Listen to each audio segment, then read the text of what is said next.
En ese centro hospitalario se ha llevado a cabo esa investigación que ofrece nuevos datos sobre el desarrollo neurológico de los niños con bajo peso al nacer. Este estudio, que ha sido premiado por la Sociedad Española de Neonatología, también ha sido publicado en la prestigiosa revista Pediatric Research.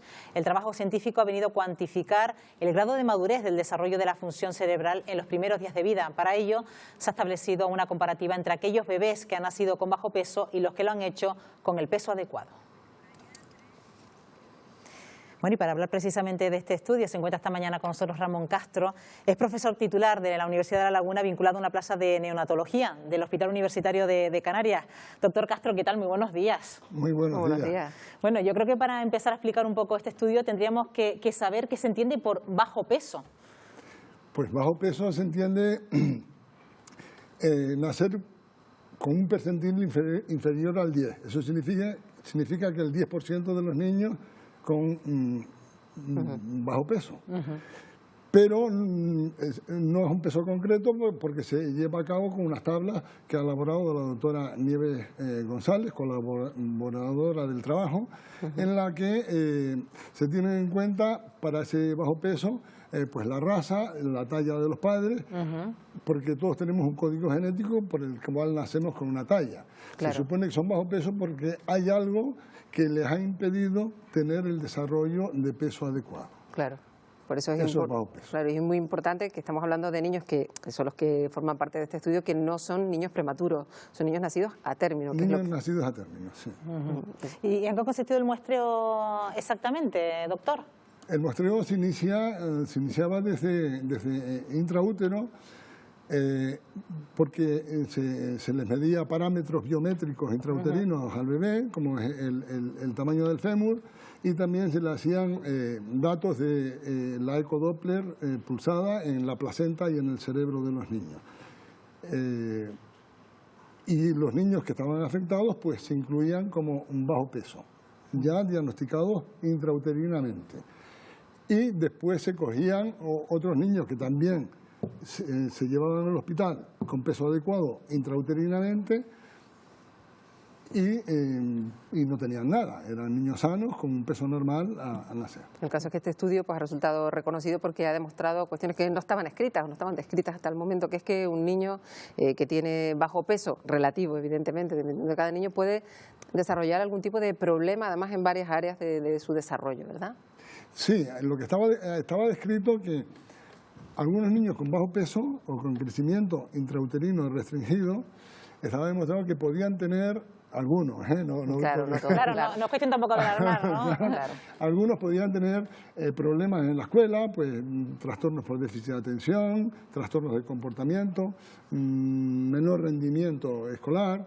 Pero un estudio concreto en la época de recién nacido, donde se mide la madurez cerebral al nacer de estos niños, no se había hecho. ¿No? Bueno, esto da por hecho que la detección precoz ahora es mucho más precisa a la hora de detectar, por ejemplo, problemas en el desarrollo cognitivo de estos pequeños, y eso significa que pues, se puede hacer un seguimiento más preciso de esos niños a lo largo de su desarrollo en las primeras etapas de la vida, ¿no?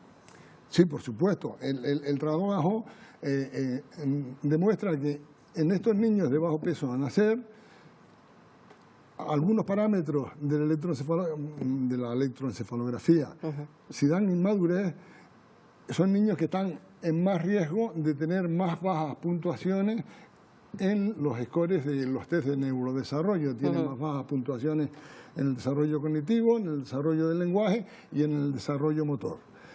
Más bajas puntuaciones. Claro, estamos hablando todo de tampoco... Entonces, aquellos niños que tuviesen parámetros electroencefalográficos más inmaduros son niños que están más en riesgo de tener esas bajas puntuaciones, y se podría actuar sobre ellos con un programa de atención temprana, que es importante hacerla pronto, mucho antes de los 2 años, porque en ese momento del nacimiento hasta los 2 años se está desarrollando todo. La mielinización, el oído, la vista, y ahí se puede actuar. Cuando se termina el desarrollo después de los 2 años, pues ya la actuación es mucho más complicada. Se ha llegado a demostrar que la parálisis cerebral se puede revertir si se actúa prontamente.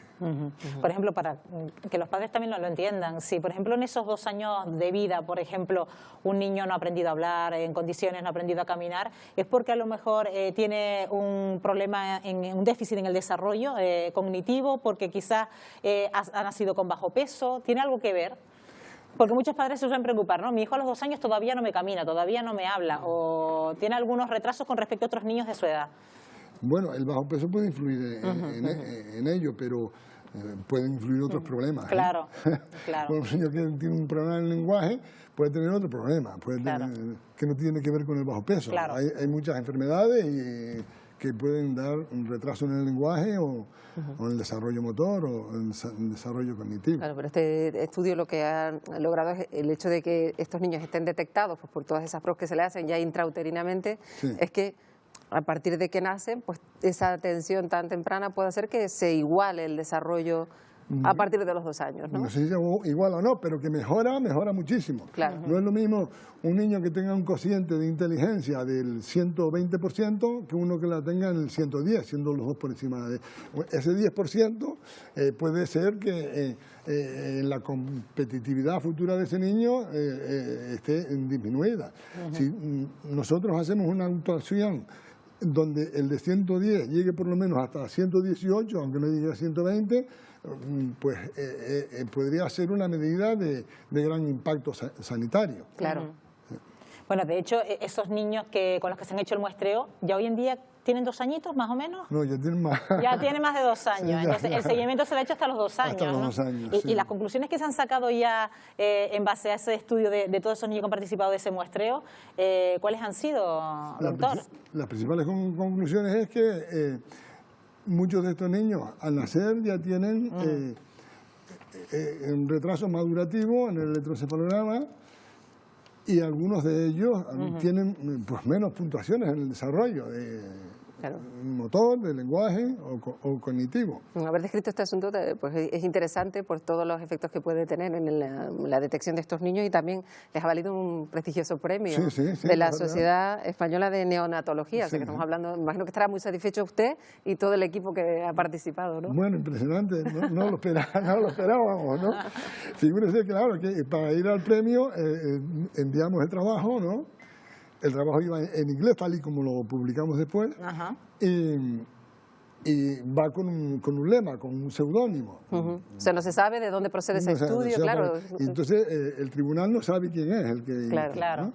Y el seudónimo, y en España hay grupos muy fuertes en neonatología que han... Por eso lo invitamos aquí, porque esto no es cualquier cosa. En neonatología que publican en revistas muy prestigiosas y con muchos avances en neonatología en España. Es un sitio muy...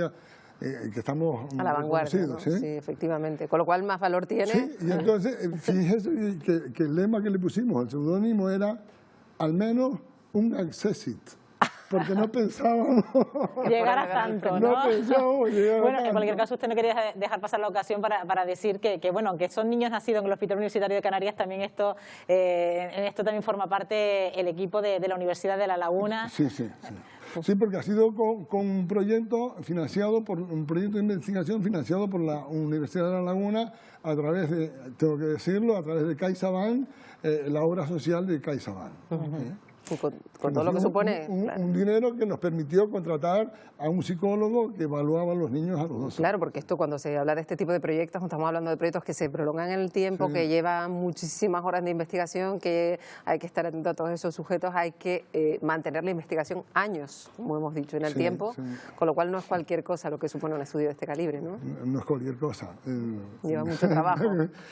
Lleva mucho trabajo, incluso he llegado a tener problemas con mi mujer porque me ha dicho, dice, tú tantas horas en la pantallita y yo nada, ¿no? Lo que no sé si sigue con una línea de investigación abierta para darle continuidad a este proyecto, o por lo menos tienen expectativa de hacerlo, doctor. Sí, ahora tenemos otro proyecto de investigación financiado por el Fondo de Investigación Sanitaria en España para hacer un estudio similar con los hijos de madre diabética, en el cual ahora incluimos un estudio mucho más amplio, en el cual analizamos la placenta de la madre, que se supone que la diabetes puede repercutir en la placenta y si repercute en la placenta, eso en el niño. Claro. Y vamos a hacer un estudio parecido, analizamos la placenta, vemos al niño nacer y lo vemos posteriormente. Bueno, pues eso va a necesitar de otra próxima entrevista, doctor. A ver si ganamos otro premio. Vamos a ver si es posible. Ramón Castro, profesor titular de la Universidad de Aragón y vinculado a esta plaza de neonatología del Hospital Universitario de Canarias. Gracias por habernos acompañado esta mañana. Buenos días y enhorabuena. Muchas gracias. Buenos días.